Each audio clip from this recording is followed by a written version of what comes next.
Well, I wanted to do a quick video on this new dozer I just built.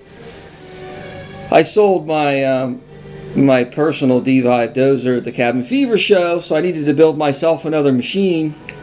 And I thought, well, if I'm going to make another one, I'd like to experiment with some servos to try to get more speed out of it. So I was using high-tech 645 MGs for everything, for the 2 drives each track, and also for the blade lift. And they're awesome, tough servos with lots of torque, but they aren't terribly fast. And it's plenty of speed while you're pushing dirt. You don't really notice that any issue of it not being fast enough, but if you have to lift the blade up and travel for 60 or 80 feet, you realize that it doesn't go very fast, even though it has gobs of power.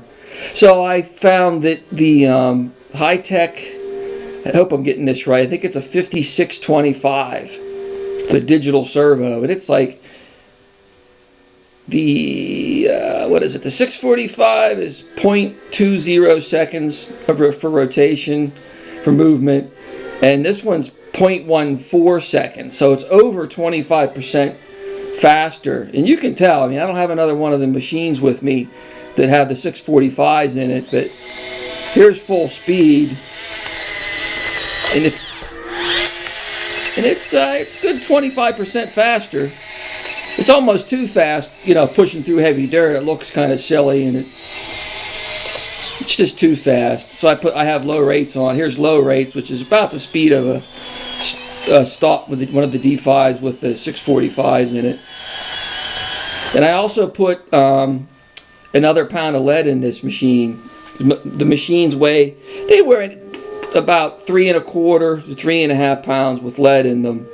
And this one I've spent a lot of time putting lead in the top of the cab, under the hood, in the side frames, and I was able to get more than another pound in there. It weighs touch over 4.5 pounds, which is, may not sound like much, but for a little D5 like this, it's pretty darn heavy. And I added hood lights with bezels and the roof lights, and I added another thing, and I put bezels in the back for the LEDs instead of just putting the LEDs right in the plastic. And I put an RC four-wheel drive beacon on it, and I put a switch in the back. You can actually, with the RC four-wheel drive, you can actually touch two of the 3 wires together to change what the beacon does. So I put a little switch in the back.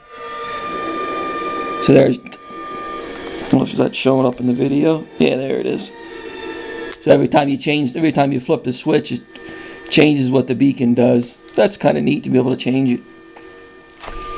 But I just put these servos in there, and I also, it's the first time I tried with this much lead in the machine. So I'll test it for a few hours and see if the servos get any heat in them, and see if these servos are going to be okay. And if they work good, I'll put that up as an option to add all digital servos instead of the 645s.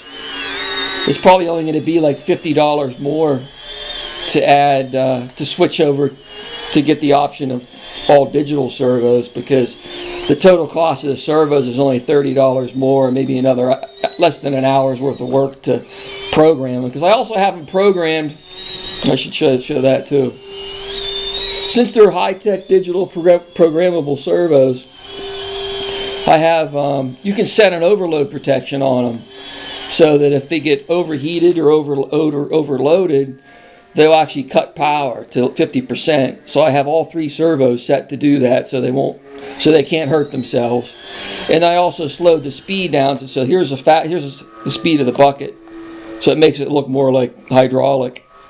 And then now I'll go full forward and full backwards.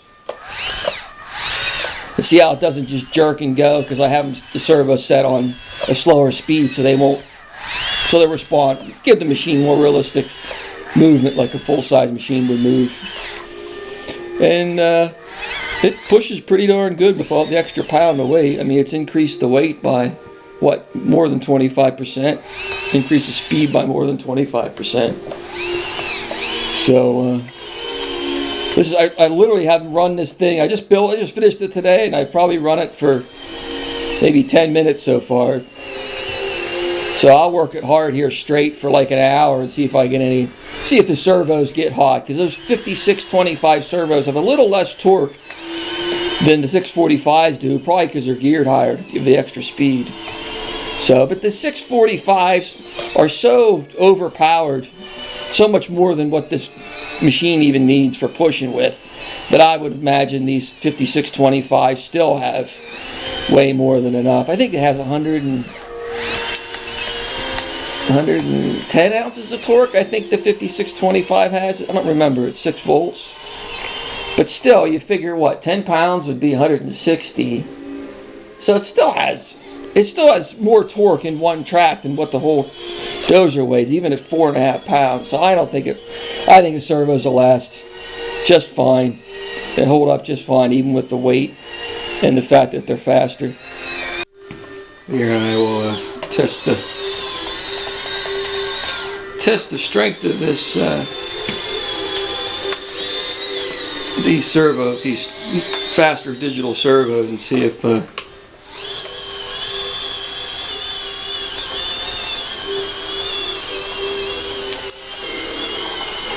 yeah, they've got pretty good power. This track still won't stop.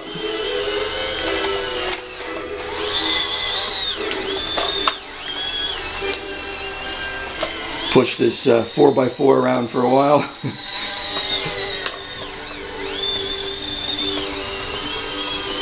It's dug in now.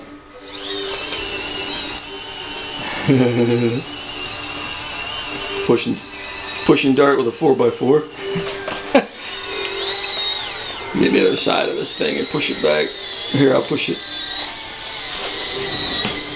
sideways again. See if it'll push enough. See if it'll push dirt the whole width of that board. I doubt it has enough traction and power to do that, but can't hurt to try, right?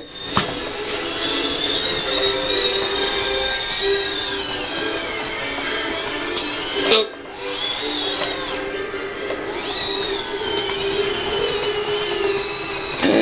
The tracks aren't stopping. Yeah, it's pushing it. Yeah. I'd say those servos have enough power. Now it's up against a bunch of dirt. There's no way I can push it now. I'll push it back again. Whenever I hook it with my blade and pull it back a little bit first. See if I can do that.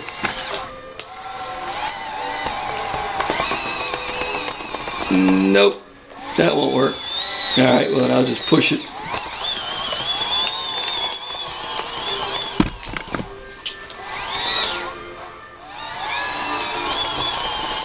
Stuck on a rock.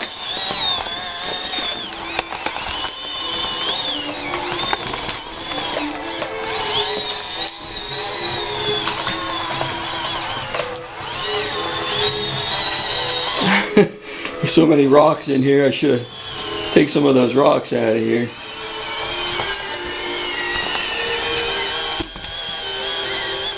Yeah, I'd say those drive servos have plenty of power.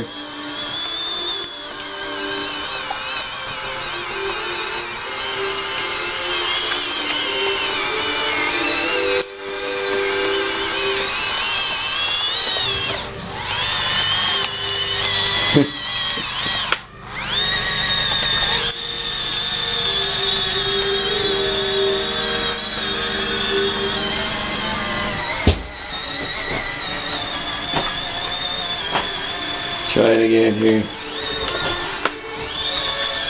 Actually, let me set it somewhere where it's actually going to push some dirt. Put it like that.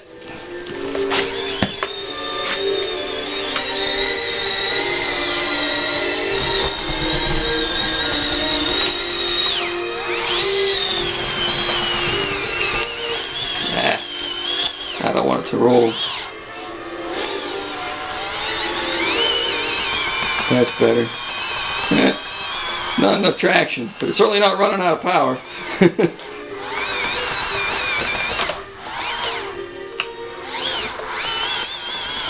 There it goes. turn it up to high rate to give the servos full power. Yeah, it did it. Try it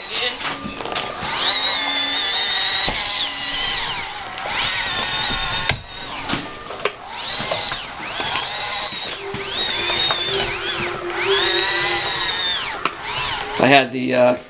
I had the elevator set for dual rate so that it goes a little bit slower when I was pushing, but I need that extra power trying to push this darn 4x4. And I'll push it the other way so you can see how much dirt it's pushing.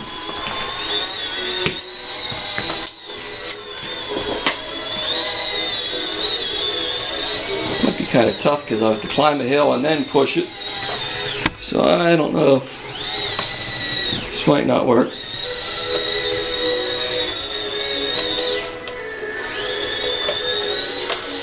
That's if I roll it one time first to get all over the crest of this hill. There we go.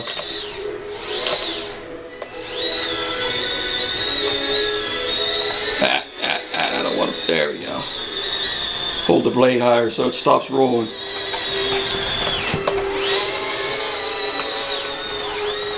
It's a nice way to level off the pile.